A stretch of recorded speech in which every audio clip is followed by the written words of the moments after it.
Well, since you brought up the business of inflation and brought up the business of understanding economic news or understanding economic information, I'm of course, well, okay. How do I want to start this? We seem to have inflation under control. I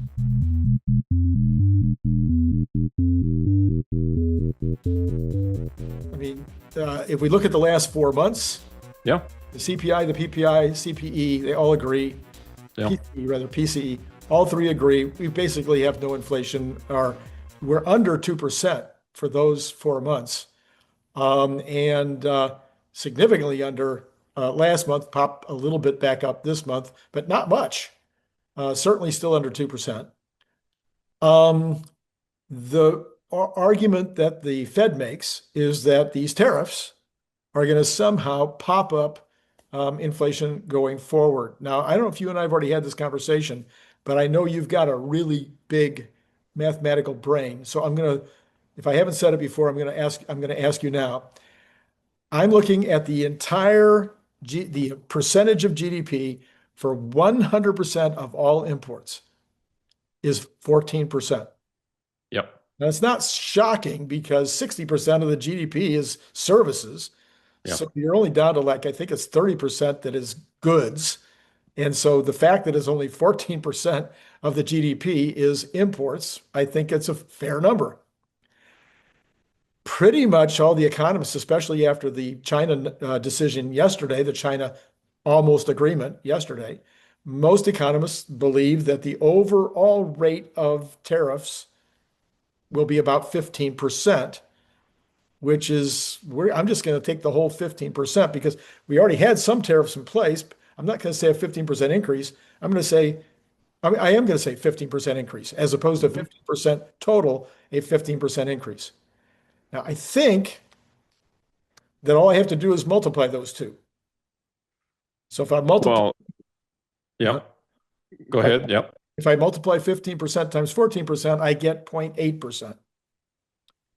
So that the maximum, assuming that 100% of all the tariffs are passed on to consumers at the same rate.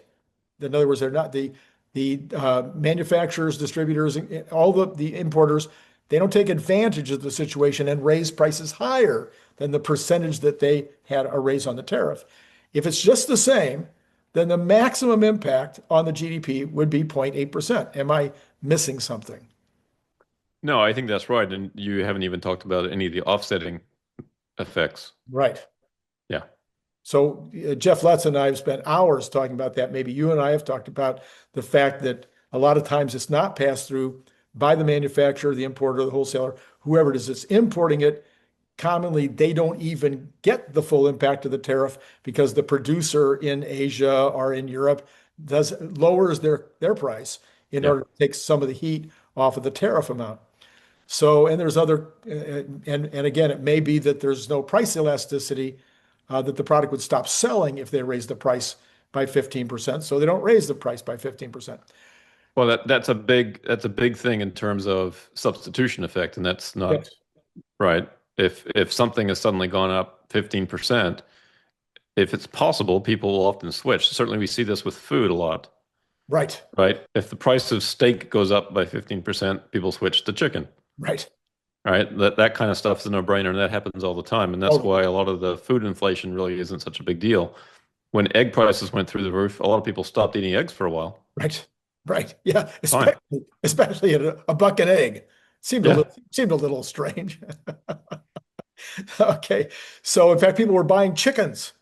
There was a whole bunch of folks that were going out and buying chickens because for the first time they became farmers. Okay. So if the maximum potential is 0.8%, and that would be over the year.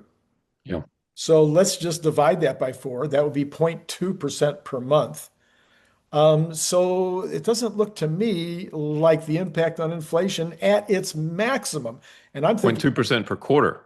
I'm sorry, I said that wrong. 0.2% per quarter would the maximum impact by these tariffs can't be anything nearly what people are talking about in terms of needing to hold back on, say, interest rate drops by the Fed.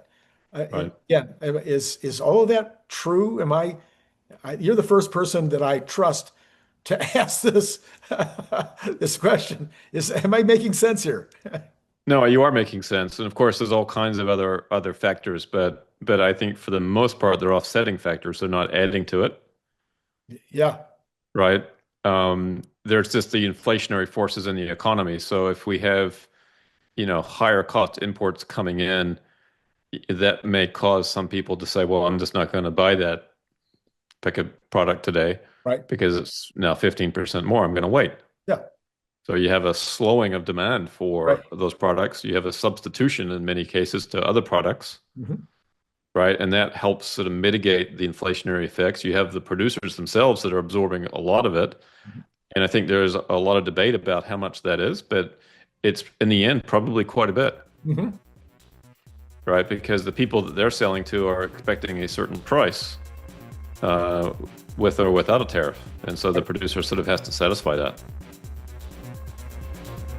If you happen to be a big fan of the Cybertruck, you might also be interested in this super fun Cybertruck refrigerator magnet and bottle opener. It is made out of super thick stainless steel, just like the Cybertruck, and it has this giant magnet on the back, so it's going to hold a lot of stuff on your refrigerator. It's an amazing gift, and it comes in that great gift box that you saw before that uses a magnet opener, just almost like an Apple box, like when you get Apple products. You can buy it on Amazon for $29.95, or you can buy it direct from me by sending $25 to paypal.me/Randy Kirk, all in lowercase letters.